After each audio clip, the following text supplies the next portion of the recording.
자, 여러분, 인사드립니다. 안녕하세요. 예, 자, 한국사 오태진 강사입니다. 오늘 조선부터 공부하는 강의를 합니다. 지난주까지 고려를 마무리해서 끝냈고요. 이제 조선부터입니다. 그래서 혹시 오늘 조선부터 처음 들으시는 분 계시는지 한 번만 살펴보겠습니다. 혹시 처음 오늘 수강한다. 혹시 손 한 번만 들어주십시오. 네, 네, 네, 네, 네, 네. 많이 생각보다 많이 계시네요. 네, 네. 잘 오셨어요. 네. 자, 조선부터 강의 개설인데요. 이게 처음 들으시는 분들은 조금 이게 무슨 소린가 싶기도 하고요. 좀 많이 어려우세요. 제 강의의 특징을 좀 설명드리면 저는 배경 지식을 매우 중시 여기는 강사입니다. 그래서 다른 선생님들은 어떠실지 잘 모르겠습니다만은 저는 학생들 이제 수강 후기 평을 이렇게 들어보거나 혹은 이렇게 보면 정말 배경 설명을 정말 많이 잘 해주십니다. 이제 이런 얘기 많이 해주세요. 예, 그거를 감안하시고 들으시면 되겠고 또 개념 설명을 많이 하죠. 예, 그래서 단어 뜻풀이 되게 중요하게 여기는 강사입니다. 그래서 한국사라는 과목 자체가 한자어로 구성되어 있어서 한자어에 대한 이해가 없다면 혹은 단어 뜻을 모르신다면 아마 되게 공부하시기 어렵지 않을까 하는 생각이 듭니다. 그래서 단어에 대한 의미, 뜻, 개념을 잡아가면 절반 이상은 이해한 것입니다. 다만 그게 없이 공부하시면 아무리 계속 봐도 이게 무슨 소린가 하는 생각이 들어서 실제 시험장 가셔서 시험지를 이렇게 보시면 이렇게 꽉 막힌 듯한 뭔가 이렇게 답답함을 느낄 수가 있습니다. 그런데 이 한국사라는 과목의 특성은 타 과목이랑 달리 일단 첫째 교양 과목입니다. 두 번째 뜻 이해를 더 중시 여기는 과목이지 물론 암기도 중요합니다만은 그 이해를 기반으로 암기가 되게 중요하다라고 말씀드릴 수 있습니다. 물론 영어도 마찬가지긴 합니다. 그런데 영어는 그래도 뭐 단어 암기 위주로 공부하라 하죠. 그거랑은 또 조금 다릅니다. 근데 여러분들이 제가 좀 누차 강조 드립니다만은 많은 분들 물론 제 말씀을 거의 99% 정도는 이해하시고 따라오시는데 간혹가다 1, 2% 정도 되는 학생분들은 그럼 도대체 뭘 외워야 되는지를 감을 못 잡겠다 이러시는 분들이 계세요. 뭘 외워야 되는지를 말씀을 먼저 좀 드리면 이미 출제가 됐던 문제들이 있습니다. 이렇게 출제된 문제들을 보니까 한 600여 문제가 넘습니다. 600문제가 넘는다는 얘기는 사료가 한 3분의 1이라고 쳐도 사료 한 200개 정도가 나왔고요. 그다음에 순서별 문제가 한 3문제씩 매번 출제가 된다고 치면은 거의 한 50문제쯤 됩니다. 그것도 한 600문제 가운데 50문제니까 한 10%쯤 되는 거겠죠? 그 정도 순서별 문제가 있을 수 있고요. 그다음에 세 번째가 선지 형태. 시작하자마자 저 소리를 들으니까 왠지 기분이 좋네요. 그죠? 이제 좋은 신호 같아요. 근데 어쨌든 그러니까 집중해서 들어라는 겁니다. 저게 이거 중요하다 이제 이런 뜻입니다. 근데 선지 4개로만 쳐도 선지 4개 1, 2, 3, 4번 그죠? 사시선다니까. 근데 여기 한 600문제쯤 된다고 치면은 몇 개 정도 됩니까? 2400 문항 정도가 되죠. 그럼 이제 영어 2400 단어 외우는 거 어려워요, 쉬워요? 쉽죠? 할 수는 있잖아요. 2400개만 외우면 된다 이렇게 생각하면 되게 쉽지 않아요? 영어는? 자, 자, 그럼 도대체 어떻게 공부를 하실 생각이었던 건가요? 그냥 날로 드시려고 했나요? 그래서 영어 2400 단어 외우는 거랑 국사 2400 문항 외우는 거, 뭐 요것만 통밥으로 구분한다면 그렇게 뭐 어려운 일은 아닌 것 같습니다. 그죠? 근데 이제 이게 2400개 가운데에서 제가 이렇게 쭉 보니까 똑같이 나오는 적이 이게 지문상, 지문 문맥상 똑같이 나온 문맥이 제가 봤을 때 한 20% 정도밖에 안 됩니다. 그러니까 똑같은 문장 거의 똑같은 문장이 한 20%고 나머지 80%는 개념은 같은데 똑같은 개념인데 그래서 개념에 대한 원리 뭐 이런 그러니까 한마디로 단일 주제, 테마 뭐 예를 들어 과거제도 이런 걸 내겠다. 그러면 과거제도와 관련된 내용이 거의 같은 개념인데 문장이 바뀌어 나온다던가 뭐 이런 형태가 되겠죠. 요게 한 80%쯤 됩니다. 그러니까 결국은 이제 많은 분들이 이제 어려움을 겪는 이유는 이제 요렇게 이제 공부를 하는 경우가 많아요. 그러니까 이거는 뭐라 하냐면 단순 암기. 그러니까 예를 들어서 뭐 뭐 두 문자 정도가 되겠죠? 막 빵빵빵빵빵 막 이렇게 막 외우는 거, 소, 불태, 소림사 불태워 이런 식으로 외우는 거 있잖아요. 소수리망은 불교 공인 태학 설립, 불태워, 월영 반포 이런 거, 율령 반포, 그러니까 이런 소림사 불태율 뭐 이런 식으로 외우는 그런 암기가 있어요. 그래서 이런 방법도 물론 되게 좋습니다. 왜냐하면 이렇게 암기하더라도 여기에 이제 걸리는 단어들을 가지고서 풀 수 있기 때문이죠. 그러면은 대략적으로 몇 점 정도 나오냐면 이렇게 공부하신 분들은 제가 단언컨대 이렇게 공부하신 분들은 70점 정도를 이렇게 될 거다. 70 플러스 마이너스 5. 남학생분들 가운데 영어를 좀 잘한다. 또 내가 혹시 의경 준비하고 있다. 뭐 이런 분들은 이렇게 해도 상관없습니다. 근데 어떻게 될지 모르지만 왜냐하면 제가 말씀드리는 건 환산 점수 생각하지 않아도 되는 경우, 즉 조정 점수를 생각하지 않아도 되는 경우에는 내가 3법 쪽에 그럼 분명히 남학생들 위주로 얘기하는 겁니다. 3법 위주로 난 정말 잘한다. 우리 학원 뭐 3법은 최강이니까. 그러니까 이걸 위주로 해서 잘 이제 마무리하면서 뭐 가겠다. 뭐 이러면 뭐 상관없습니다. 그러니까 국사 70점 맞고 합격했다는 얘기도 많이 들립니다. 그죠? 실제로 그렇습니다. 그래서 뭐 75, 국사 70, 75, 뭐 특별히 뭐 워킹 홀리데이 이런 거 많이 갔다 오신 분들, 남학생분들 많이 계시죠? 그래서 막 영어는 뭐 아주 그냥 때려도 한 80 나와요. 뭐 이런 경우에는 됩니다. 그런데 예를 들어 이제 환산 점수를 나는 생각해야 된다라는 의경 제외. 그다음 또 혹은 나 여경이다. 이런 경우. 한마디로 일반적인 남자 공채나 여경 공채를 말하는 것입니다. 특채 빼고, 그지? 그럼 이런 경우에는 어떻게 되느냐? 당연히 국사와 영어에서 굉장히 상대적으로 높은 득점을 해줘야 된다. 이런 말씀을 진짜 강조할 수밖에 없습니다. 이런 말씀을 드리는 다른 선생님들 다 그렇게 얘기하시죠? 그렇죠? 3법 선생님들도 이렇게 얘기하시죠? 그게 맞는 거예요. 이게 맞는 거예요. 지금 현행 제도에 관련돼서. 근데 이 국사에서 75점 맞고 그럼 합격할 수 있겠습니까? 이렇게 되면? 어렵습니다. 생각보다 어렵습니다. 사실 힘든 겁니다. 그러니까 저는 계속 이제 말씀드리는 게 요거도 물론 열심히 해야 됩니다만 이것도 같이 열심히 해가지고 남경이든 남경은 최한 160 이상 둘이 80 정도는 때려줘야 된다. 80은 때려줘야지만 합격할 수 있다. 이런 말씀을 좀 드리고 여경은 이제 물론 지난번 시험은 좀 어려웠기 때문에 지난번 여경은 170 맞아도 합격한 경우가 있었어요. 물론 이런 경우에는 3법도 잘하는 학생이었겠죠. 근데 어쨌든 뭐 여기에다가 이제 3법 잘한다 그러면 어떻게 되냐면은 뭐 이렇게 된다던가 아니면 뭐 이 정도라던가 아니면 진짜 좀 망했다 이렇게 해서 이제 컷으로 붙는 경우가 있었어요.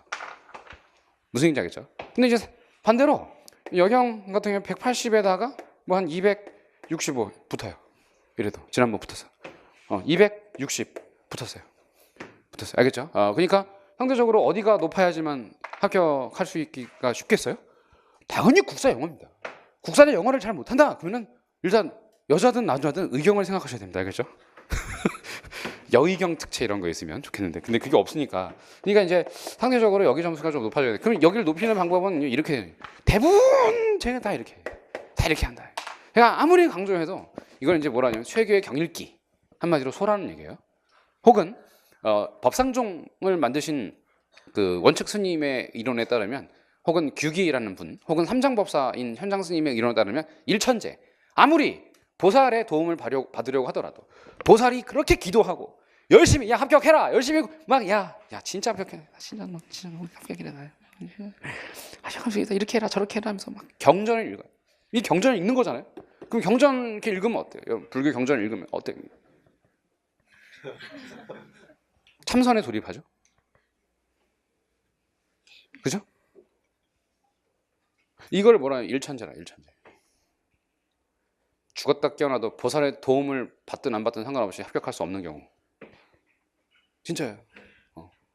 진짜 그럴 수가 있다. 그래서 저는 많은 분들이 다 훌륭하신 선생님들이기 때문에 노하우가 있겠지만 저는 저만의 노하우가 있어요. 저는 이런 방법보다는 이제 이런 방법을 통해서 이렇게 가는 방법을 취하는데 요거 여러분들이 하기 힘들어요. 그래서 저는 수업 시간 주로 이렇게 얘기해요.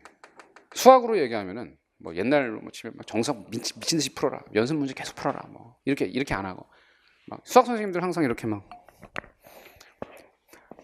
x 플러스 y 뭐 제곱 x 제곱 플러스 2xy 플러스 y 제곱 뭐 이러죠. 수학 선생님들 항상 이렇게 분필을 부러뜨리거든요. 아세요? 근데 저는 그렇게 하지 않아요. 뭐 어떻게 하냐면 그 분필 막 박살내고 막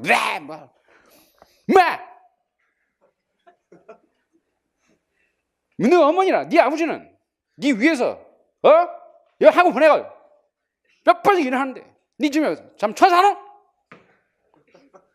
나가라 인마! 이렇게 얘기하시는 선생님들이 계시죠. 이거 다 쇼거든요. 아시죠? 쇼예요 다. 저 그런 선생님들 많이 만나봤는데 참 착하세요 다들. 그러니까 저는 그래서 수학으로 얘기하면 개념 원리를 중시 여기는 일종의 서양식 수학 클래스입니다. 이게 국사도 마찬가지입니다. 그런데 그럼 이거 선생님 언제 시킵니까? 지금은 안 합니다. 지금 안 하고 언제 하냐면 문제풀이 할 때입니다. 문제풀이 저희 외삼촌이 강원도 교육감이거든요. 그분이 이제 뭐라고 얘기하면 저한테 가끔씩 우리나라 학생들의 그 시험을 잘 보고 공부를 잘하는 아이들의 특징은 결국 시험 보기 전에 얼마나 문제를 많이 풀었느냐. 어차피 그 문제는 선생님들이 이렇게 내지만 그 문제는 결국 그 안에서 내지 그 새로운 형태의 유형 뭐 창작해내지 않습니다.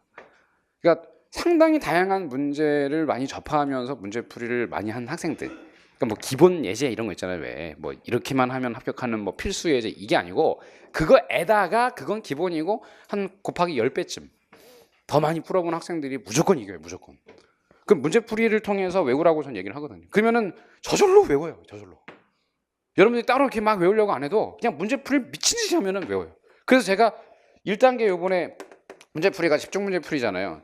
다른 선생님들은 오전에 이론 강의하고 저 오후에 문제풀이하고 이래요. 근데 저는 오전도 문제풀이하고 오후도 문제풀이해요. 무슨 얘기인지 알겠어요? 그래서 이때 한 숙제까지 포함해서 한 900문제 풀어요. 다른 선생님들 한 400개? 이렇게 푼다고. 이것도 부족해 사실.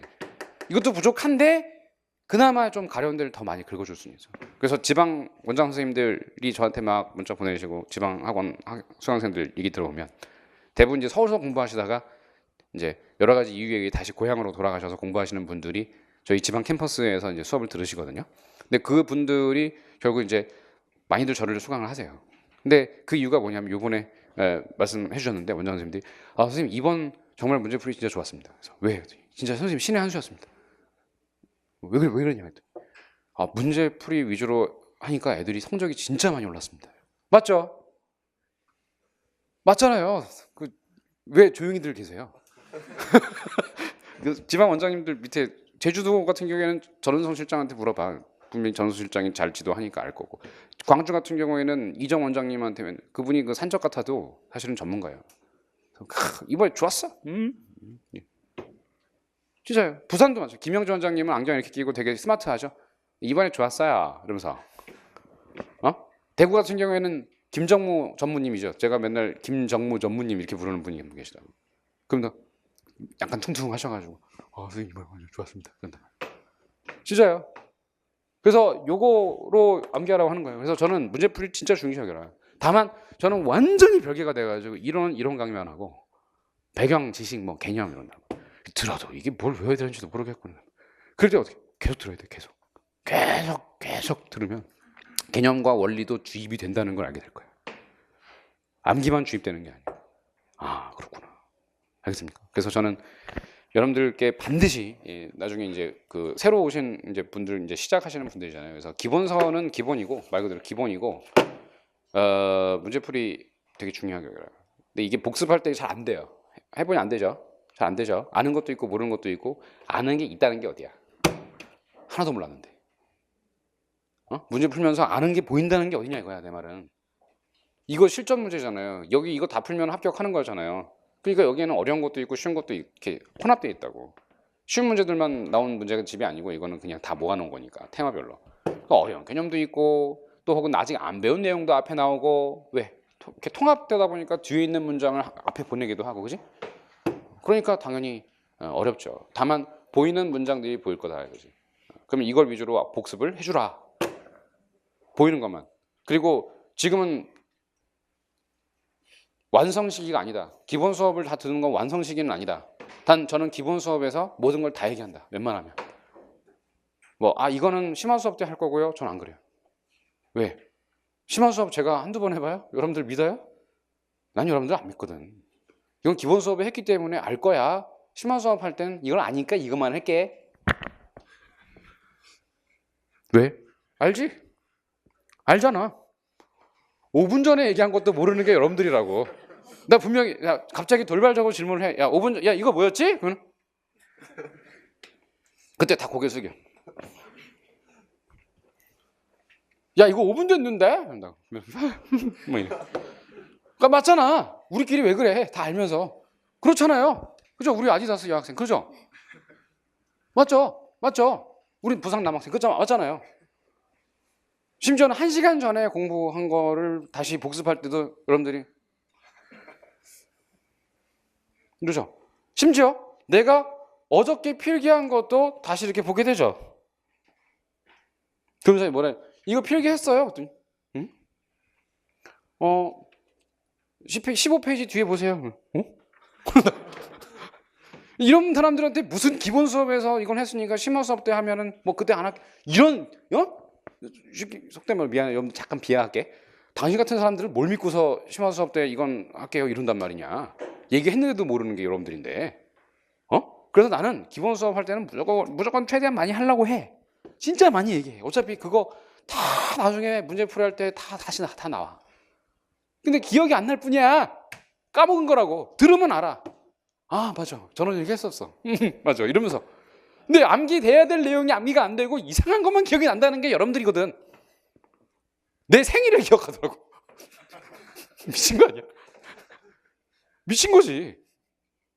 아니 암기해야 될 걸 암기 안 하고 생일을 기억한다던가 아니면 자기가 되게 재밌다고 생각한 것만 기억을 해. 예를 들어 최충원이 왜 이민을 죽였는지에 대한 얘기. 비둘기 뺏긴 거. 그래서 왜냐면 노량진 지나가다가 비둘기 얘 뺏어서 이민 죽었어 뭐 이러면서 사실 별로 그게 안 나. 시험 문제 다음 중 이민이 죽은 이유는 1. 원숭이를 빼앗겨서 2. 비둘기를 빼앗겨서 이렇게 안 나온단 말이야. 근데 그거는 기억이 나. 이상하게. 근데 이상하게 진강후가 기억이 안 나.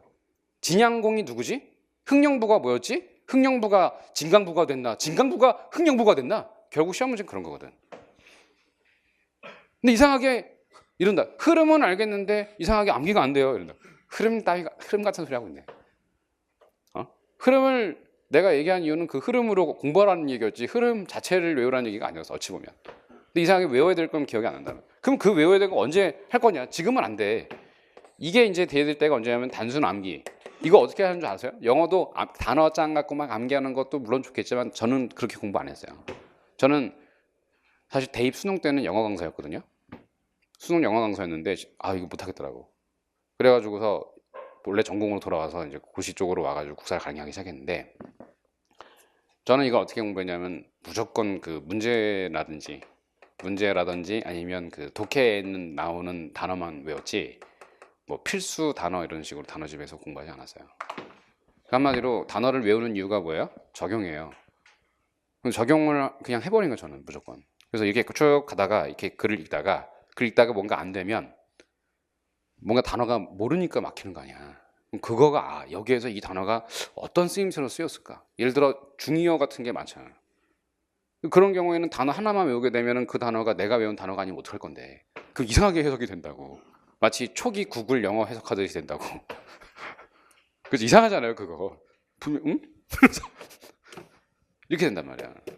그러니까 결국은 문제를 많이 풀면서 외우는 거지 여러분들이 따로 외운다고 해서 외워지는 게 아니에요. 문제를 많이 풀면 자연스럽게 뭐가 습득이 되는지 알게 될 거야. 그러니까 문제풀이로 자꾸 외우라고 하는 이유가 뭐냐면은 자꾸 적용해 나가면서 감각을 일으키는 거라. 감각을 이렇게 뭘 외워야 되는지 많은 문제를 통해서 문제로 외우는 거지. 여러분들이 무슨 맨날 똑같은 거 계속 이런 문제가 아닌 다른 무슨 단어장 외우듯이 국사 외우는 게 아니라고요. 그 방법도 나쁘진 않지만 한계가 있어요. 왜? 적응이 안 돼. 적용이. 알겠어요? 그래서 저는 이런 강의할 때는 그냥 이론을 열심히 듣고 그 다음 뭔가 복습을 하고 싶으시다면 복습할 때 문제풀이 하세요. 알겠죠? 그래서 다 안 풀려도 상관없으니까 뭘 외워야 되느냐 그러면은 일단 경기총에 있는 거는 외워야 될 거 아니야. 근데 이것도 안 외우고 1단계 들어오는 분들 되게 많으세요. 그래서 그분들을 책망 안 하려고 저는 여기에 다뤄지는 개념도 1단계에서 좀 다루려고 노력은 해요. 근데 사실 이거 안 하고 1단계 오면은 여기에는 문제랑 저기 나오는 문제는 완전 다 달라요. 다. 그래서 이번에는 이거를 어떻게 좀 반영을 해볼까. 왜냐하면 경기총 수업을 제가 진행을 하긴 합니다만은 뭐 공사 다 망하신지 이렇게 많이들 수강을 생각보다 많이 안 하십니다. 그러니까 이제 이 부분 때문에 이거는 진짜 어찌 보면 정말 필수인데 이거를 안 하고 문제풀이를 들어온단 말이야. 그래서 이게 안 돼 있는데 문제풀이 어떻게 들어올까 이런 생각도 사실 있어요. 저는 이렇게 단계별로 이렇게 쭉 뽑거든요. 이렇게 쭉 이렇게 우상향 시키려는 시도를 하는데 그게 안 된 상황에서 여기밖에 안 되는데 실력이 갑자기 이 문제를 풀려고 하니까 안 풀려지는 거라고. 그러니까 여러분들 복습하실 때 이거를 꼭 하시고 또 이거는 내가 푸는 거지 근데 그게 안 돼요. 사실. 그러니까 이것도 수업을 제가 만들긴 만드는데 생각보다는 수강률이 좀 저조하다. 그래서 좀 안타깝다. 왜냐면 왜 그러냐 했더니 문제는 그냥 혼자 풀려고요. 혼자 안 풀려요. 미리 말씀드리지만. 그래서 이 부분에서도 저는 좀 그 이론 설명을 많이 하면서 문제 풀어요. 저는 문제 풀이할 때 그냥 1번에 이게 뭐고 이렇게 안 해요. 그냥 그 문제 자체를 다시 보기 하나하나 필요하다면 원리를 다시 설명하고 그 문제 다시 보라 그래요. 그럼 당연히 성적 오르죠. 근데 그게 안 된 상태에서 그냥 예를 들어서 뭐 이렇게 길잖아. 뭐 중국의 수시력과 아라비아의 회회력을 참고하여 여기부터 막히잖아. 중국의 수시력, 아라비아, 중국이랑 아라비아는 알겠는데 수시력과 회회력이 뭐지? 회회력? 회회? 이런 원리. 그 다음에 우리나라 역사상 최초로 서울을 기준으로 천체운동을 정확하게 계산한 역법서인 칠정선을 만들었다. 이게 보기 하나거든요. 그러니까 이런 게 왜 그렇게 된 건지에 대한 이해를 하게 되면 훨씬 이걸 이해하기가 쉽잖아요. 그죠? 그 다음에 뭐만 남겨주면 돼. 뜻을 다 알았으니까. 회회력과 수시력은 칠정상에 나오는 계기구나. 한양 기준이구나. 이렇게 하면 된다. 알겠지? 그래서 어떻게 공부해야 되는지 알려드렸고 제가 그리고 가끔씩 영어를 쓰거든요. 근데 그저께인가 그 컴플레인 들어와서 영어 좀 그만 쓰세요. 짜증나요. 뭐 이러면서 정말 짜증나 죽겠어 이런 분들 계신데 내가 영어 강사여서 그랬어요. 그리고 영어를 쓰는 이유는 제가 영어를 잘한다는 그런 의미가 아니고 이 한자어 뜻풀이를 우리말로 하는데 우리말을 못 알아들어요. 못 알아듣기 때문에 그걸 영어식으로 표현을 하니까 더 잘 알아듣더라고. 그래서 하는 거지. 제가 여러분들 제가 수업 이렇게 해서 그렇게 한 거 아니에요. 영어 일부러 막 쓰고 그런 거 아니에요. 못 알아들으니까 하는 얘기예요. 아셨죠? 그래서 그런 분도 계셨는데요.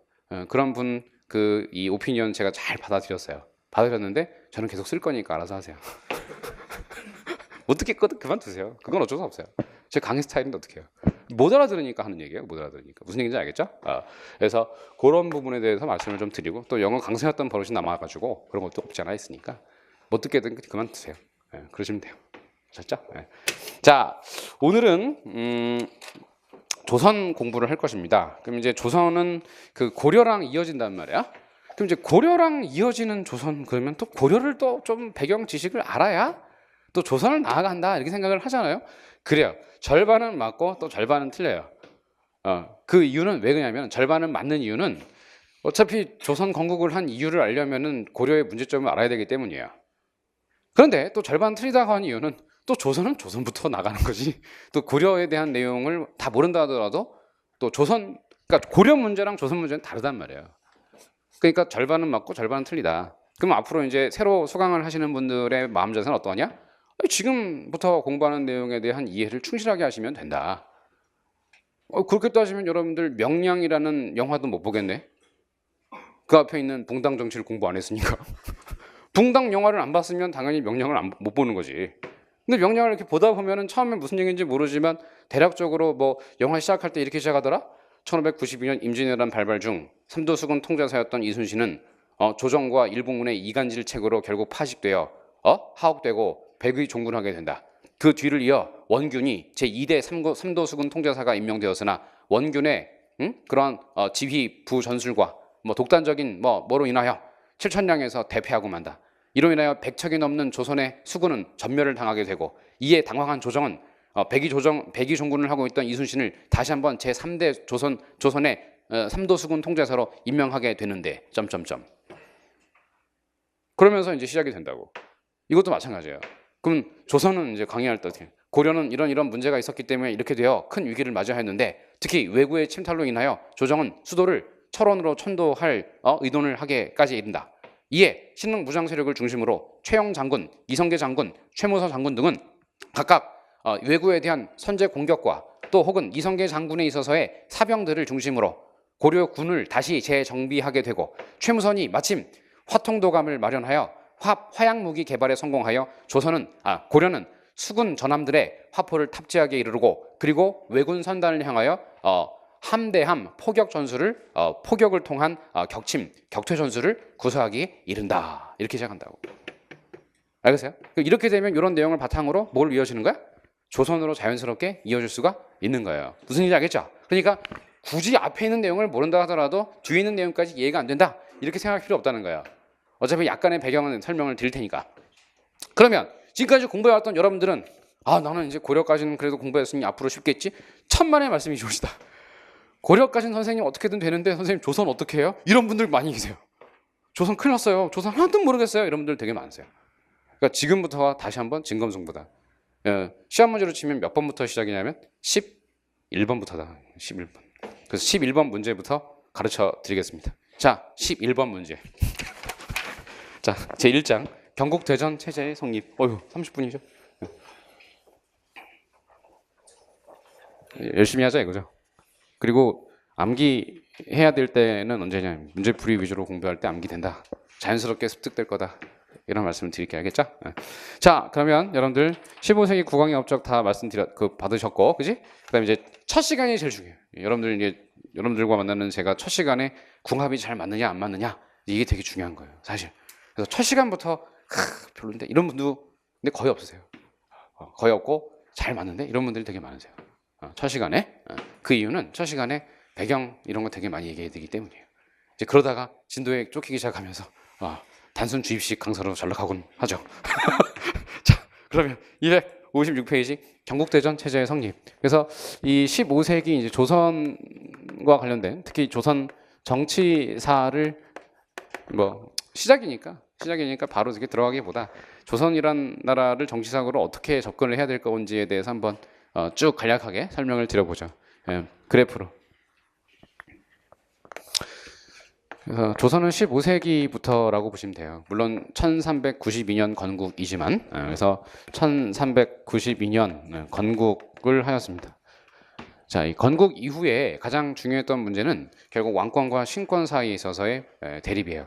결국 조선 건국을 해낸 것은 이성계라는 장군과 그다음에 그 뒤를 뒷받침한 정도전 등의 신진 사대부들이었기 때문이에요. 결국 사대부라고 부르는 건 신권을 말하는 거죠. 한마디로 재상권이라 합시다. 쉽게 얘기하면 요즘으로 치면 대통령이 중심이냐 국무총리가 중심이냐 가지고 싸웠다는 것이에요. 대통령은 왕에 비유되는 것이고 국무총리는 재상에 비유되는 거겠죠. 제 말이 좀 빠르죠? 빠르다는 얘기는 빨라? 내가 말이 좀 빠르냐? 안 빨라? 느려? 아니야? 느리지도 않고 빨리지도 않고 적당해? 만약에 느리다는 생각이 드시면은 배속을 빨리 하시고 빠르다는 생각이 들으면은 배속을 늦게 하시면 돼요. 아셨죠? 자, 1392년 이런 얘기까지 해줘야 돼요. 자, 1392년 건국. 그래서 이때 그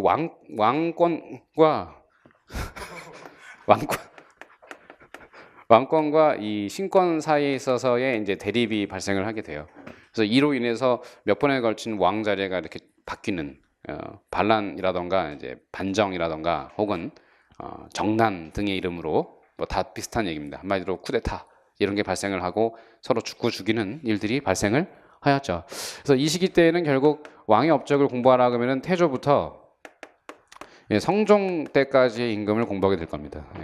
성종 임금이 사실상 15세기 끝이에요. 돌아가신 건 1506년이긴 하지만 일반적으로 그냥 15세기 국왕 이렇게 얘기합니다. 그래서 성종 때까지인데 그러면 이제 이 업적을 공부하는 게 중요할 거고요. 그다음에 이제 요 신권 그러면은 이 시기 때 그 신하들을 이제 통칭해서 뭐라고 부르느냐? 이게 중요하고 그래서 관학파라고 부른다. 혹은 훈구파라고도 부른다. 이게 주인공들이고 왜 우리 그 고려 시대 공부하면서도 이게 시기 구분하면 왕을 먼저 쭉 그지. 그 다음에 뭐야 지배층 쭉 그래서 호족, 문벌귀족, 무신 그리고 사대부 그리고 권문세족 그리고 신사대부 이렇게 배웠던 것처럼 여기서도 이런 게 필요하다는 거예요.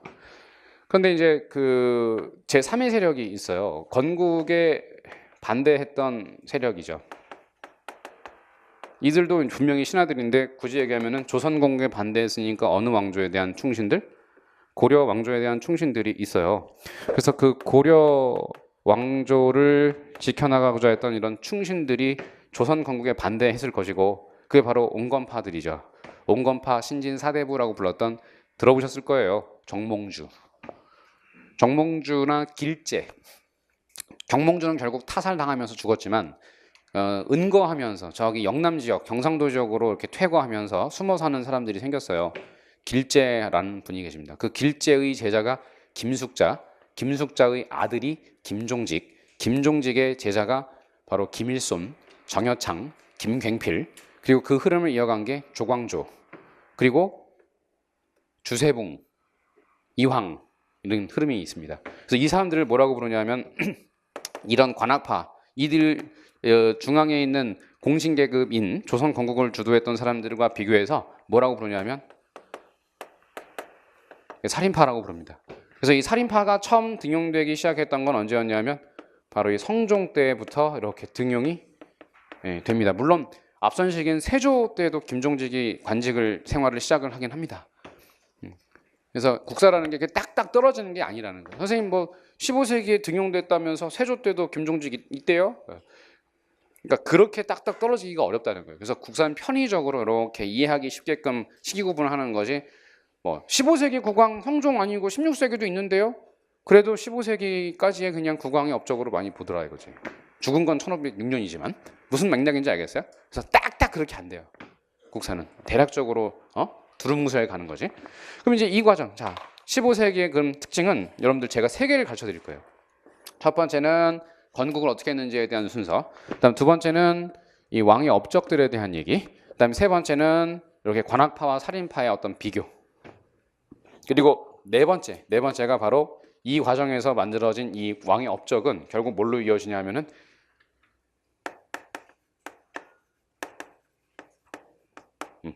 경국대전이라는 법전이라고 하는 편찬으로 이어진다. 그럼 결국 이 사람들이 만든 업적이 여기에 반영될 것이고 또 이 투쟁 과정에서의 신권의 권리, 신하들의 권리를 최대한 어떻게든 법전에 반영하면서 왕권의 전제화를 견제하려고 했겠지. 그런 내용들도 반영이 됩니다. 한편 지방 세력에 대한 통제를 위해서 중앙 집권 강화책, 예를 들어 지방제도 정비, 군사제도 정비, 또 어떻게 하면 관리들을 등용할 수 있는지에 대한 관리 등용제도, 또 15세기 명나라에 대한 외교 정책에 대한 골자, 대명 외교, 대일본 외교, 대여진 외교 정책에 대한 내용들이 이제 여기 들어가 있는 거예요. 그래서 15세기에 배울 게 되게 많다. 건국 과정, 왕의 업적, 그리고 왕권과 신권의 대립 과정, 그리고 살인파란 누구인가, 그리고 경국대전 체제를 이해한다. 그래서 경국대전에 들어가 있는 내용은 어떻게? 중앙 정치제도, 지방제도, 군사제도, 관리 임용제도 등등이 들어가 있다. 부장 대외 정책까지. 그래서 이렇게 해서 일단락. 그래서 오늘 여기까지 배우고 그 다음에 이제 뭘 배울 거냐면은 그 다음에 이제 16세기죠. 그래서 이제 16세기로 넘어가게 되면 결국 이 관학파, 훈구파와 살인파에 있어서의 이런 그 대결, 대립. 그래서 이들이 굉장히 정치적으로 다르거든요. 그래서 16세기에 연산군으로부터 비롯되는 사화. 사화라는 뜻은 사가 여기죠. 사. 화. 화를 입었다.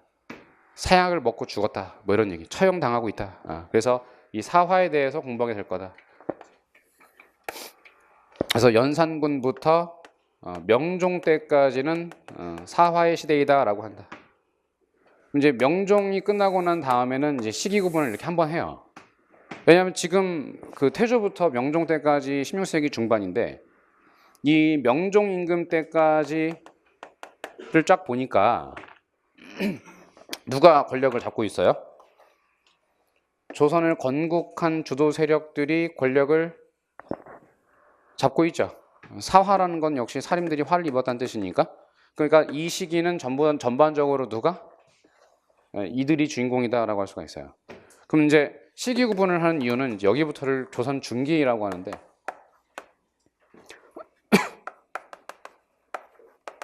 중기라고 하는 이유 자체가 전기에서 넘어간다. 뭔가 분위기가 바뀐다는 거예요. 분위기 반전. 그럼 결국 누가 권력을 잡았다?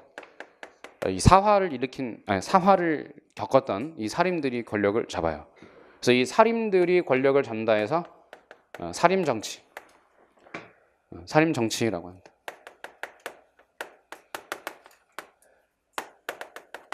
살인 정치라고 한다. 그럼 살인들이 정치를 하는데 이 살인들은 그 지역적인 그 근거가 달라서 영남인가 아니면 서울 경기인가에 따라서 기호지방과 영남지방으로 나눠서 각각의 서울에 와서 만든 정당이 달라요. 그 살인들이 만든 정당이 크게 말하면 두 가지가 있어요. 이렇게 동쪽에 사는 인간들 동인, 서쪽에 사는 인간들에서 서인이라고 한다. 그래서 요걸 이제 뭐라고 부르냐면은 요 살인 정치를 살인들이 둘로 나눠졌다 해서 이것을 뭐라 한다? 붕당 정치라고 한다. 그럼 붕당 정치라고 하는 건 이 붕자가 월월 정치가 아니고요. 이게 월월 정치네요가 아니라 이게 붕이라는 뜻이 분, 벗붕, 친구. 그래서 친구들끼리 당을 만들어서 하는 정치다 해서 이것을 붕당 정치라고 한다. 그럼 여기서 얘기하는 붕은 곧 뭘 말해요? 학파. 영남 살인인가 경기 살인인가에서 그 영남 학파와 기호 학파 혹은 경기 학파라고 부르는 서울 경기대 경상도의 싸움이다. 알겠어요? 그럼 여기서 누가 여당이에요? 서울 경기죠? 왜? 수도가 한양이니까. 한양을 중심으로 서울 경기가 중심이 되어서 권력을 주도했을 것이고, 영남 지역은 제야 세력이라 했다고. 제야니까 저기 멀리 사는 시골 사는 선비들 이런 뜻으로 야당 이렇게 부르다. 야당. 그래서 여당, 야당이라는 말이 이제 여기서 나온다. 알겠습니까? 그래서 이렇게 이제 붕당 정치로 이어진다. 이 흐름만 잡아도 성공한 거예요. 그 다음 흐름은 뭐냐면 이제 이 흐름이래요. 이 흐름. 그래서 서인이 주도하는가, 뭐 북인이 주도하는가, 뭐 남인이 주도하는가, 뭐 이런 이제 흐름상 이제 쭉 이어지면서 조선 후기는 탕평으로 간다. 영종조 때, 숙종, 영조, 정조 때 탕평 정치. 이런 거 이제 왜 나오는지에 대한 얘기를 설명을 할 것입니다. 그래서 여기까지만 흐름을 잡아도 여러분들 되게 좋아요. 크게 말하면은 15세기까지는 자, 첫 번째 다시 뭘 배운다? 건국 과정. 두 번째 왕의 업적. 그 과정에서 혹은 왕권과 신권의 대립. 그 다음에 세 번째가 이제 이런 이때 만들어진 체제에 대한 공부를 하게 될 거다. 한편 훈구와 사림의 대립은 그 다음이다. 이제 2부. 그래서 훈구파와 사림파의 싸움 과정에서 사림들이 4번 졌어요. 그래서 4대 4화. 끝나고 나서 사림들이 이겨요. 그래서 붕당 정치. 언제부터? 선조 임금. 명종 다음 선조 임금 때부터 붕당 정치에 대해서 공부하게 된다. 알겠어요? 오케이. 자, 그래서 첫 번째 256페이지 조선의 건국. 그래서 이번 시간에는 조선의 건국까지만 할 거예요. 1. 조선의 건국 과정. 1. 우왕. 자, 우왕에 대한 내용을 간략하게 들어갑니다. 자, 첫 번째 줄. 고려의 마지막 개혁을 이끌던 공민왕이 시해되었습니다. 암살이란 얘기죠. 공민왕이 암살되며 결국 이님 등의 권문세족은 우왕을 옹립하고 권력을 차지하였다. 우왕은 공민왕의 아들입니다. 그래서 이님은 권문세족이니까 결국 공민왕 암살 배후였다고 볼 수도 있는 거죠. 그래서 이들이 권력을 잡았다.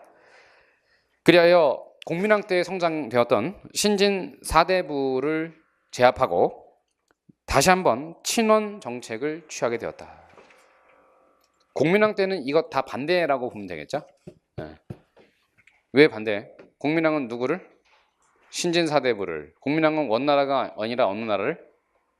원나라에 대항하여 새롭게 일어나고 있던 명나라를 친하게 지내고자 하는 정책을 취했어요. 근데 공민왕이 시해되니까 다시 다 원래 무위로 돌아가면서 권문세족들이 권력을 잡고 어린 왕, 아무 힘이 없는 어린 왕인 우왕, 이 우왕이 10살 정도밖에 안 되거든요. 어린이였던 이 우왕을 끼고 본인들이 권력을 독점해 나갔다라는 것입니다. 그러면 가장 큰 문제가 뭐였냐면 공민왕 때 했던 개혁은 신돈이라는 사람을 등용하면서 전민 변정도감을 만들었던 거죠. 전민 변정도감은 농민들에게 토지를 다시 돌려주는 제도입니다. 그런데 그런 공민왕이 죽었기 때문에 또 신돈도 죽었기 때문에 다시금 권문세족들은 토지를 자기 것으로 하려고 하는 시도를 했겠죠. 그게 바로 토지 탈점의 재개입니다. 그럼 다시 농장들이 확산이 되어 가고 있었다. 자, 이렇게 되면 문제가 뭐라 했지? 세금 내는 땅들이 없어진다. 세금 내는 땅들이 많이 줄어들게 된다. 그럼 세금이 줄어들기 시작하니까 국방력도 약화되고 또 새롭게 공무원이 된 사람들에게 줄 토지도 없어지게 되고 이렇게 되면 국방력이 한계가 있게 허술해지고 새로운 개혁 세력들의 경제적 기반이 부족해지게 된다라는 것으로 이어지게 됩니다. 이해가 되시죠? 여기까지 이해 잘 하고 계시죠? 새로 오신 분들 어때? 이해가 돼요? 오, 좋아요. 그만큼 강의가 좋다는 얘기죠. 자, 4번. 근데 이 과정에서 3번 보십시오. 국방력이 약해지니까 이제 누가 우리 고려를 쳐들어와요? 왜구예요, 왜구. 동글뱅이 치세요, 왜구. 자, 그럼 왜구가 쳐들어오면 자, 우리 그랬죠. 우리나라는 전통적으로 국방 시스템이 강해요? 아니면 아주 특별한 능력을 가진 장군들이 등장해요? 시스템으로 막는 게 아니고 개인기로 막죠? 무슨 얘기인지 아시죠? 예를 들면 뭐 축구가 원래 우리가 어떤 시스템이 강해요? 특별한 능력을 가진 사람들 중심으로 나가요. 항상 스타 플레이어들 중심으로 하는 거지 특별한 능력 시스템으로 하는 게 아니에요. 스페인 뭐 메시 막는다고 스페인 바르셀로나 이길 수 있어요? 못 막죠. 그런 것 같은 거예요. 우리 지지난번 월드컵에서도 그 메시 아르헨티나 메시에게 수비수 3명 붙었다가 다른 애들한테 4번 당했죠. 무슨 얘기인지 알겠죠? 그러니까 다른 나라가 우리나라라고 생각을 하는 거예요. 쟤만 막으면 돼가 아니에요. 그죠? 걔만 막으면 그랬더니 메시가 나한테 다 오네? 그럼 네가 해? 이러면서 이렇게 네가 주지. 그렇잖아요. 그래서 우리 계속 먹었잖아요, 골을. 또 뭐 이번에도 월드컵 손흥민밖에 볼 게 없어요, 그죠? 시스템으로 접근할 수가 없는 상황이잖아요, 사실은. 특히 중앙 수비 라인이 가장 큰 문제라고 얘기를 합니다만 어쨌든 제가 이런 얘기를 드리는 거는 딴소리가 아니고 왜 우리는 외구가 이렇게 쳐들어왔을 때 어떻게 대항해야 했을까? 네, 문제예요. 그럼 고려의 군사 제도가 강해서예요? 아니면 개인이에요? 개인에게 의존할 수밖에 없어요. 개인이면 장군 아니에요, 장군들. 그죠? 그래서 이 외구의 침략으로 인해 나온 결과는 더 안 봐도 돼. 그냥 누가 등장한다. 새롭게 일어난 무장들이 주인공이다. 신흥 무장 세력들. 그 신흥 무장 세력을 먼저 생각해야 돼. 누가? 제일 먼저 최영. 최영을 먼저 생각하세요. 최영. 또 최무선. 그다음 이성계. 알겠죠? 그래서 세 사람 정도를 기억하라. 최영, 최무선, 이성계. 그 가운데 이제 이 최영이 아주 그 의기가 드높은 장군, 청렴결백한 장군이에요. 이 사람은 어떤 그 자기 사제를 이렇게 늘리는데 노력을 했겠어요. 나라를 위해서 일어났겠어요. 나라를 위해서요. 나라를 위해서. 그래서 이분이 남긴 유명한 말이 뭐예요? 황금 보기를 돌같이 하시오 경들 이러지. 권문세족한테 한 얘기예요. 그래서 이분은 자기 집에 곡식이 없었어요. 고려의 재상인데도 불구하고 곡식이 없었다. 엄청 청렴결백한 거예요. 그리고 마지막에 남긴 유언이 내가 죽어 내가 만약에 내 사익을 위하여 나라를 마음대로 했다면 내 무덤에는 그러니까 나라를 마음대로 하지 않았다. 내 말이 거짓이라면 내 무덤에 풀이 돋아나지 않을 것이다. 한마디로 그 거짓말이 아니니까 내 말을 들어라. 난 진짜 내 평생 한평생 뭐 나라를 위해서만 생각했지 결국 나를 위해서만 하진 않았다. 이런 유언을 남기신 분입니다. 최영. 그럼 최영은 이님과 같은 권문세족을 아주 눈엣 가시처럼 생각했다고. 그래서 최영은 새롭게 일어나고 있는 이성계 같은 젊은 장수와 힘을 합쳐서 결국 이님을 제거합니다. 그래서 권문세족을 제압했어요. 알겠죠? 그래서 4번 이인임 일파 숙청. 그래서 두 번째 줄에 최영이 이성계와 힘을 합쳐 이인임 한 사람만 기억하면 되겠지? 이인임을 제거했다. 두 번째 줄에. 자, 여기까지 됐어요? 그러면 이제 다음번에 공부해야 될 게 뭐냐 이제 이거야. 그럼 이 최영, 이성계, 최무선 등의 신흥 무장 세력이 성장할 수 있었던 중요한 사건들이 있죠. 결국 왜구 격파예요. 그럼 왜구 격파 별표치고. 자, 왜구의 침략과 고려 조정의 대응에서 격퇴 보세요. 거기 뭐 여러 내용이 써 있어요. 처음에는 외교 교섭을 하고자 했는데 잘 안 됐다. 그래서 무력 토벌을 했다. 무력 토벌을 하면서 나왔던 중요한 전투 등 제가 해서 녹색으로 칠해놨자. 최영의 무슨 대첩? 홍산 대첩. 최무선의 진포해전. 요건 1380년이라고 부연 필기해 두시고, 진포해전 1380년 음력 8월.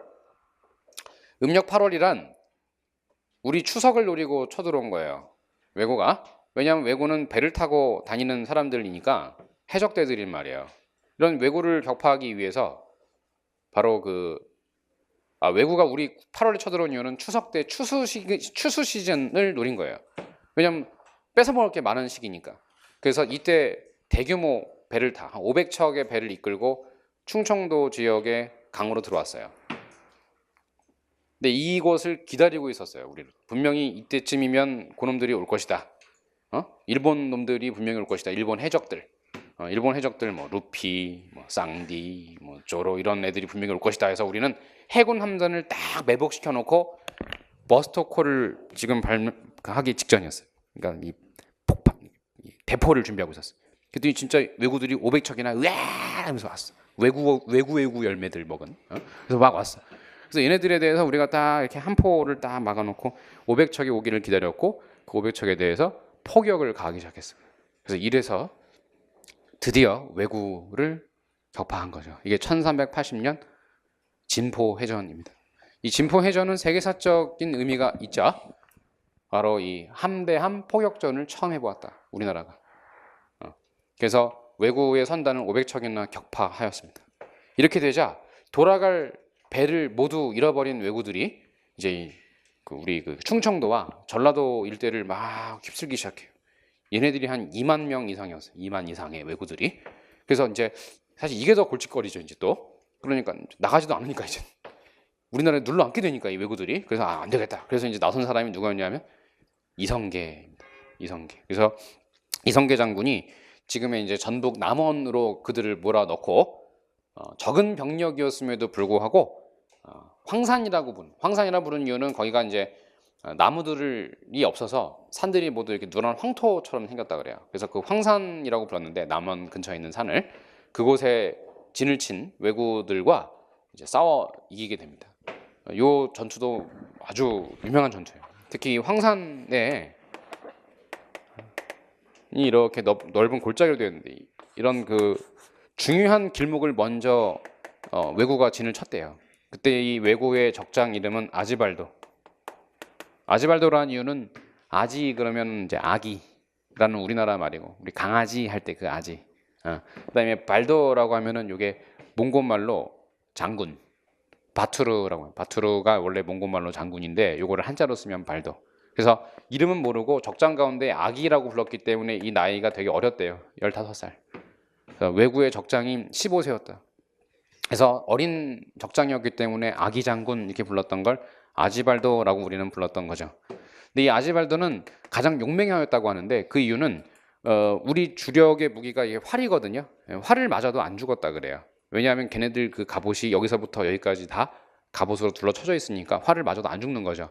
그러니까 활을 맞아도 안 죽으니까 완벽한 방탄 조끼를 입고서 이제 들어오는 거예요. 그러니까 안 죽으니까 이제 무슨 터미네이터 같이 생각했던 겁니다. 총을 막 쏘는데도 안 죽으니까. 그래서 도망갔다는 거예요. 고려 군사들이. 이제 이런 아지발도가 이끌고 있었어요. 2만 명을. 근데 당시 그 고려군을 이끌던 건 이제 이성계 장군인데 이성계 장군은 10,000명이 채 되지 않는 병력을 이끌었으니까 적어도 한 병력이 한 3배쯤 됐다고 합니다. 근데 이런 아지발도의 황산에 있는 진을 친 이 군대와 싸우기 위해서 이제 우리 고려의 이성계 장군은 병력을 둘로 나눕니다. 물론 부하들이 많이 반대를 했다고 해요. 왜냐하면 병력이 많은 적이고 유리한 지역에 진을 치고 있고, 또 이성계는 병력이 적은 데다가 불리한 지역으로 들어가 있는 상황이었기 때문에, 그래서 이성계 장군은 부하들의 이제 건의가 뭐였냐면 이제 물러나서 이들을 끌어내서 싸우자, 이게 이제 우리 고려 부하들의 이제 주장이었는데, 이성계는 아니다, 이 황산이 아지발도와 적들의 무덤이 될 것이다 라고 하면서 뭐라 했냐면, 이성계가 기병과 보병으로 둘로 나눠요. 그럼 기병은 상대적으로 진짜 적어요. 한 300기 정도밖에 안 돼. 나머지가 다 보병이란 말이에요, 우리가. 그래서 이 기병과 보병으로 나눠서 적은데도 불구하고 분산을 해요. 이성계 장군이 기병을 이끌고 이 황산의 배후를 치겠다 이렇게 됐어요. 뒤로 들어가고, 그래서 나머지 이제 부하들에게 보병대 이끌고, 이게 주력인 것, 보병대 이끌고 이렇게 들어가게 하라. 그러니까 한마디로 포위 공격을 하겠다. 이 협곡으로 몰아넣어서 포위 공격을 하겠다고 한 거예요. 그래서 이제 이것의 관건은 뭐냐면 타이밍이죠. 또 두 번째 관건은 이게 주력인데 이게 주력처럼 보이게 하는 것이 관건이에요. 왜냐하면 적들이 여기로 이제 많은 주력 부대를 맞게 하고, 그 다음에 보병이 중요한 지역과 선점에 들어가는 시간 타이밍을 버는 게 포인트였기 때문인데, 그러면 사실 이게 주력처럼 보이게 한다는 거는 사실 이 뒤로 들어가는 군대인 기병대는 적의 그 유인책이 되는 것이죠. 그 얘기는 되게 잘못하다가는 전멸의 위험도 있어요. 이런 어려운 상황 속에서 이성계가 이 스스로 유인책이 되겠다. 왜냐하면 이성계가 앞장서지 않으면 이게 주력이라고 생각을 안 할 테니까. 그래서 한 3,400기밖에 안 되는 기병을 이끌고 황산 배후로 쳐들어가면서 기병대가 이제 돌격을 한 거예요. 이성계가 앞장서서. 그러니까 아지발도가 죽으러 들어오는구나 라고 하면서 이제 주력을 일로 물리게 되고, 그 틈을 이용해서 우리 보병대가 황산의 협곡으로 들어가서 중요한 지역을 선점할 수 있었다고 합니다. 이 과정에서 이제 이에 속았음을 난 일본 주력 부대가 다시 이제 병력을 앞쪽으로 빼는 과정에서 우리 기병대의 눈부신 활약, 그 다음에 보병대에 있어서의 분전, 절대 뒤로 밀리지 마라라고 하는 보병대. 근데 이제 이게 되게 고전이었어요. 왜냐하면 적들이 되게 세거든요. 근데 우리 보병대가 상대적으로 약할 수밖에 없는데, 보병이 문제점이 뭐냐면 활을 주고 무기로 삼고 있는데 일본군이 안 죽잖아요. 활 맞아도. 그러니까 다시 뒤로 뺐다는 거야. 그럼 뒷걸음질 치면서 이렇게 물러가게 되면 궁수가 빠지면 보병대는 끝나요. 그러니까 왜냐하면 적도 기병이 많으니까. 그래서 차츰차츰 보병대가 이렇게 뒤로 밀리니까 이제 밀리기 큰일 난 거야 이제. 그래서 이성계가 독려하는 거예요. 그러면서 이 어려운 상황을 한 방에 딱 바꿀 수 있는 방법은 하나밖에 없었어. 적장을 베는 거예요. 그래서 아지발도를 베기 위해서 이성계와 그 부하 장수였던 이지란이라는 장수가 있어요. 이지란이라고 하는 거 꽃지자에 난초난자, 그러니까 난초꽃이라는 이름을 갖고 있는 장군인데, 이지란은 이제 뭐 드라마나 영화 같은 데 보면은 굉장히 뭐 40대 중년의 배 나온 아저씨로 많이 묘사가 됩니다만, 기록에 따르면 이지란은 아주 아름다운 장수였다.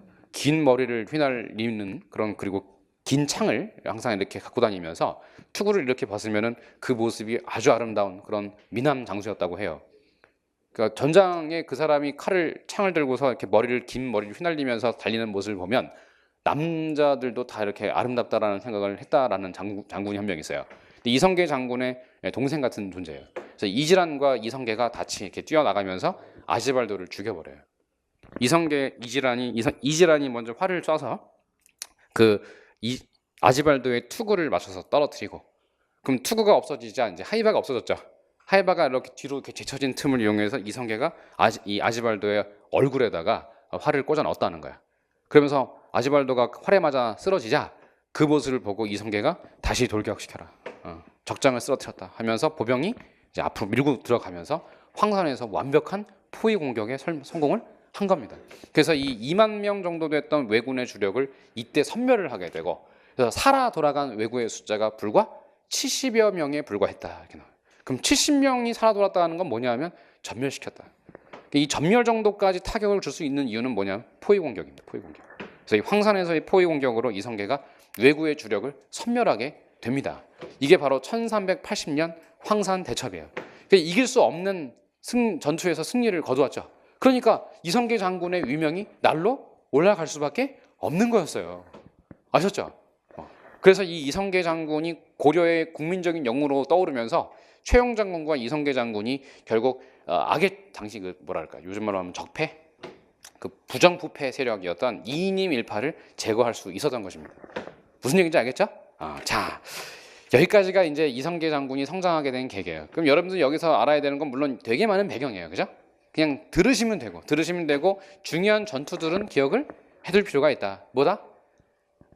홍산, 진포, 황산 순서대로 알겠지? 그래서 홍, 진, 황 순서입니다. 알겠어요? 그래서 요걸 위주로 기억을 해두시고, 그럼 이제 이성계 장군과 최영 장군이 실권을 잡은 거예요. 자, 그 다음에 문제가 생겨요. 바로 뭐냐면 이제 왜구가 문제가 아니에요. 이제는 어느 나라가 문제가 되냐면은 일본이 문제가 아니라 이제 어디가요? 일본이 아니면 중국이죠. 그래서 이 중국 쪽의 나라 이름이 명나라예요, 당시.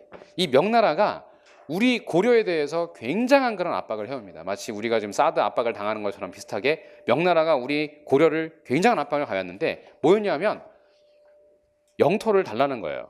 즉 고려가 점유하고 있는 영토가 원래 원나라의 영토였으니 원나라 영토의 일부를 본인들이 가져가겠다. 이유는 배경은 원나라를 물리치고 본인들이 권력을 국가를 세웠기 때문에 원나라 영토는 자기네들이 지배할 수 있다라고 하는 논리였던 거예요. 그게 바로 어디였냐면 천령 이북 지역의 영토를 말합니다. 쌍성 총관부 지역입니다. 그래서 이 천령 이북 지역 1번 별표 치세요. 명의 천령위 설치 통보. 그럼 천령위 설치 통보란 천령 지역, 즉 영토 이름이 천령인데 그 천령에다가 위를 설치하겠다. 한마디로 명나라 군대를 파견하겠다. 명군이 그곳을 주둔하겠다라는 것이에요. 이렇게 되면 군사적인 압박을 가해온 거죠. 사실상 침략이죠. 중국 군대를 그곳에 주둔시키겠다라고 하는 것이었기 때문에 이런 소식을 접했던 우리 최영 장군은 뭐라 했냐면은 세 번째 줄에 위화도 해군 그 내용이죠. 명의 천령이 설치 통보에 대해 밑줄 최영은 즉각적인 출병을 통해 요동을 정벌할 것을 주장하였다. 강대강 대치인 거죠. 중국이 우리 천령 지역에 군대를 파견해 오겠다라고 하니 우리 역시 압록강 이북 지역에 우리 고려 군대를 주둔시키겠다. 뭔 의미냐면 니네들 논리대로라면 요동 지역은 우리 땅이다라는 거예요. 요동은 우리가 강제로 빼앗긴 지역이지 그곳이 처음부터 너희들 땅은 아니었다. 그런 논리로 따지면 요동은 원래 우리 고토인데 너희들이 점유할 명분이 있겠느냐 라고 하면서 똑같이 항대한 거예요. 그래서 오히려 요동을 먼저 치겠다. 그래서 고려군을 요동으로 출병시키겠다라고 한 거죠. 이건 뭐냐? 명나라와 전투하겠다. 전쟁하겠다. 예요. 알겠죠? 그런데 이성계는 처음부터 심상치가 않았어요. 왜냐하면 거기다 동글뱅이 사불가론을 제시했어요. 사불가론이란 안 된다는 얘기입니다. 한마디로. 불가하다. 그 이유를 4개를 제시한 거야.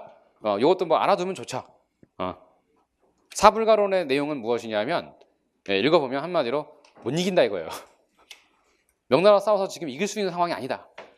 필패가 분명한 상황에서 어떻게 전쟁을 하겠느냐 라고 한 거죠. 근데도 최영은 입장이 단호했어요. 군인이 승패를 먼저 예측을 하고 싸움하는 게 어디 있느냐. 그리고 요동 지역은 지금 빈 지역이다.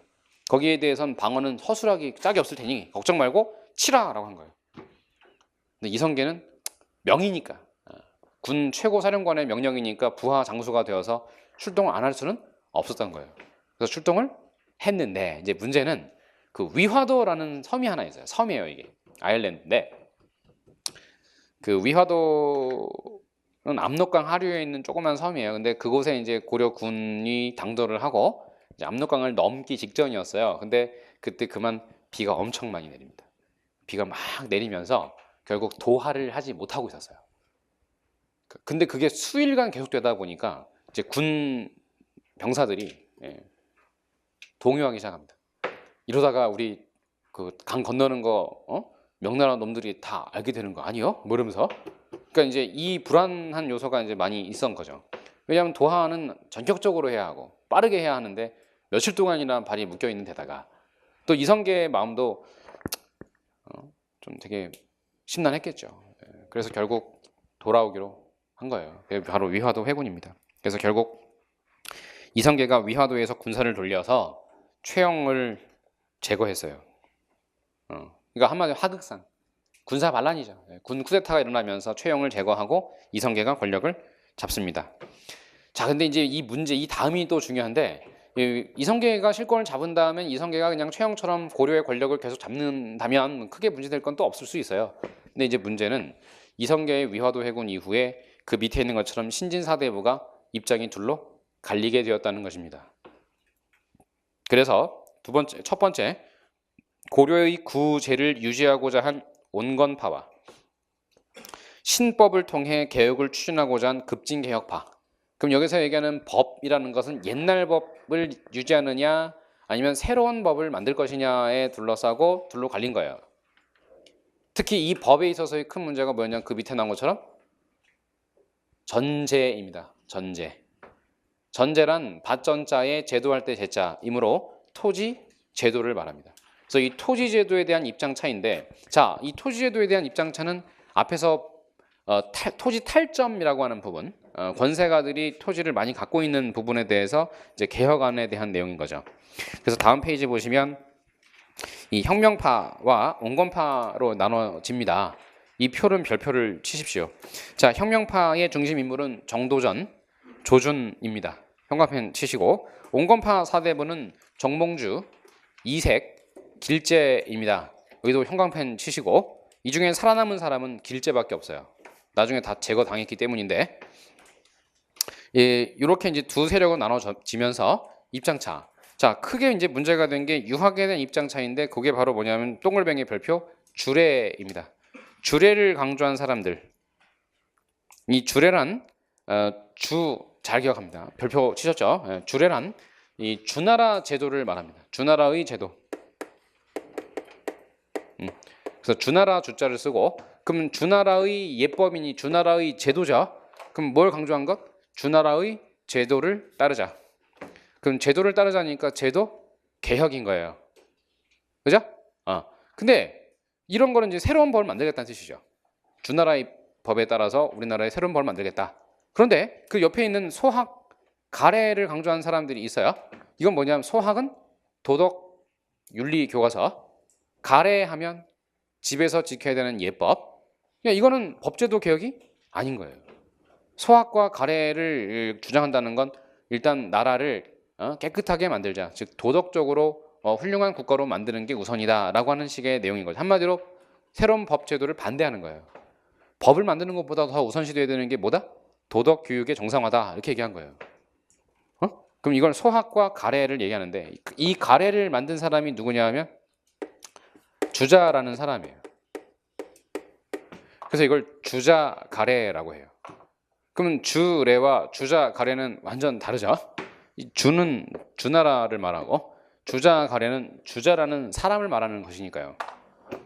그럼 입장 차이가 뭔지 확실히 알겠죠? 그렇다면 결국 이 얘기는 뭐냐면 새로운 법을 만들겠다, 역성혁명이에요. 거기다가 밑줄 치세요. 역성이란 성을 바꾼다, 혁명을 일으키겠다. 온건파는 당연히 반대하는 것이죠. 다음 그 밑에 네 번째 줄에 역성혁명은 앞으로 새로운 법제도를 만들겠다니까 제도를 만들겠다. 동글뱅이 제도. 새로운 법제도를 만들겠다. 온건파는 말씀드린 대로 뭘 중시하기는? 도덕을 먼저 회복해야 한다. 도덕 회복. 그다음에 관직 등용 읽어보고, 그다음에 정치 원리. 혁명파는 능력을 더 우선시 여겨요. 능력. 그다음에 온건파는 능력보다는 혈연 쪽을 조금 더 강조하는 편이 좀 강해요.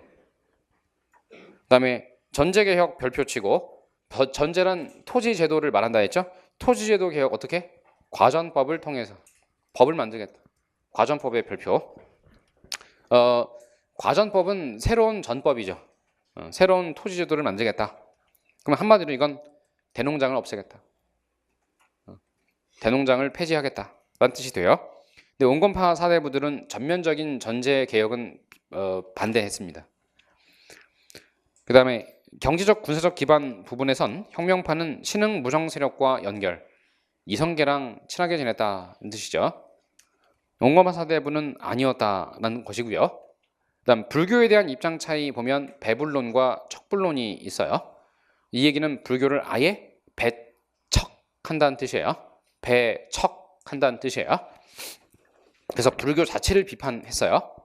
이에 반해 온건파 사대부들은 불교를 개혁하면 된다라고 하는 불교 인정론을 폈어요.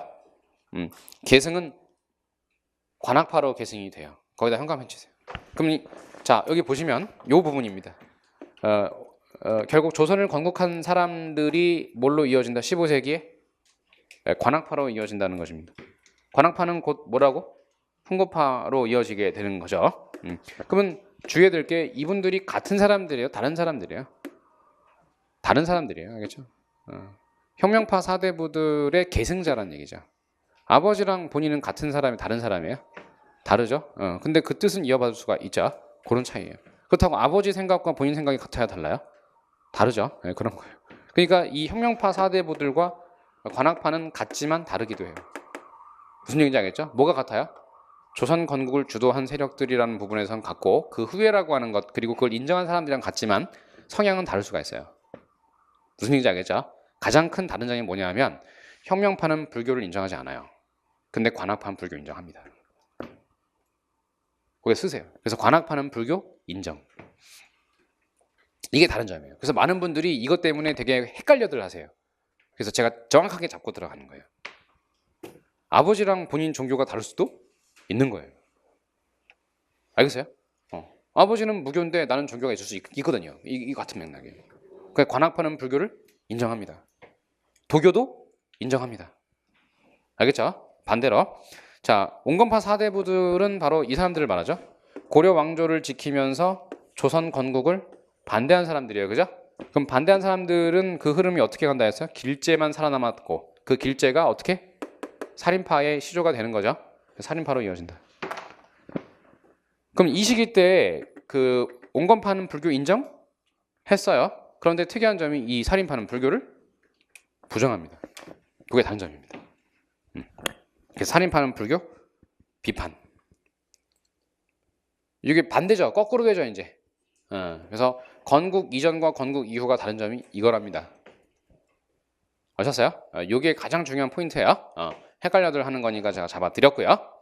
그다음에 이제 결국 그 역성혁명 쪽으로 가닥이 잡혀서 창왕을 폐위해요. 창왕은 결국 우왕의 아들이었는데 창왕도 폐위했다는 건 누가? 정도전파가 권력을 잡았다는 얘기예요. 이때 창왕을 폐위했던 그 배경이 우창비왕, 즉 우와 창은 왕이 아니다라는 것이고 그리하여 폐가 입진, 가짜를 폐하고 진짜를 세운다 해서 폐가 입진이라고 한 거예요. 그래서 그 창왕을 폐위했어요. 폐가 입진에다가 동글뱅이 치시고 이로써 창왕이 폐위되었다. 그 이후 과전법이 성립된다. 밑줄 현감해치고 그 다음에 조선의 건국 끝까지 조선 건국을 반대했던 정몽주를 죽여버렸죠. 그때 얘기한 정몽주가 준 시가 하나 있어요. 1편 단심이라는 말에서 나온 단심가 이 몸이 죽고 죽어 100번 고쳐 죽어 도 백골이 진토되어 넋이라도 있고 없고 임향한 여기서 얘기한 임은 고려를 말해요. 고려 왕조에 대한 1편 단심은 가실 줄이 있겠는가. 이런 글은 결국 조선 건국은 난 죽어도 참여하지 못하겠다. 인정 못한다. 그래서 결국 이방원의 사주를 받은 조영규라는 사람이 선주교라는 개성 다리에서 이 정몽주를 격살하였습니다. 살해하였습니다. 그래서 결국 정몽주가 살해를 당했어요. 그럼 정몽주라는 고려 왕조의 마지막 거목이 쓰러졌죠. 쓰러지니까 정몽주의 죽음은 곧 뭘로 이어지는? 새로운 나무의 탄생이다. 이게 바로 이성계가 국왕으로 즉위하게 됩니다. 그래서 이성계 국왕 즉위. 이성계는 처음에는 고려라는 국호를 쓰겠다라고 해놓고 다음 해에 바로 조선이라고 이름을 바꿔요. 조선이라고 이름 바꾼 이유는 단군 조선으로 이어지는 기자 조선으로 이어지는 고조선 계승의식을 내세운 것입니다. 그래서 단군과 기자 계승의식을 이때부터 얘기하게 된다. 다음 한양으로 천도하게 되죠. 원래 고려의 수도가 개성이었는데 그곳에선 너무나 많은 사륙이 일어났죠. 그래서 결국 한양으로 천도하게 된 게 1394년입니다. 그래서 1394년 천도 통해서 결국 우리 서울은 그 이후부터는 계속 우리의 수도가 되더라 해서 1994년은 한양 정도 600년이 되는 해였다. 그래서 한양으로 이어지게 한양으로 이동하면서 쭉 이어지게 되는 겁니다. 여기까지 이해되시죠? 이렇게 해서 조선 건국까지 설명을 드렸습니다. 259페이지에는 우리 서울 한성이라고 부르는 이 숭례문, 흥인지문, 또 숙정문, 돈의문, 사대문 아니라 하잖아요.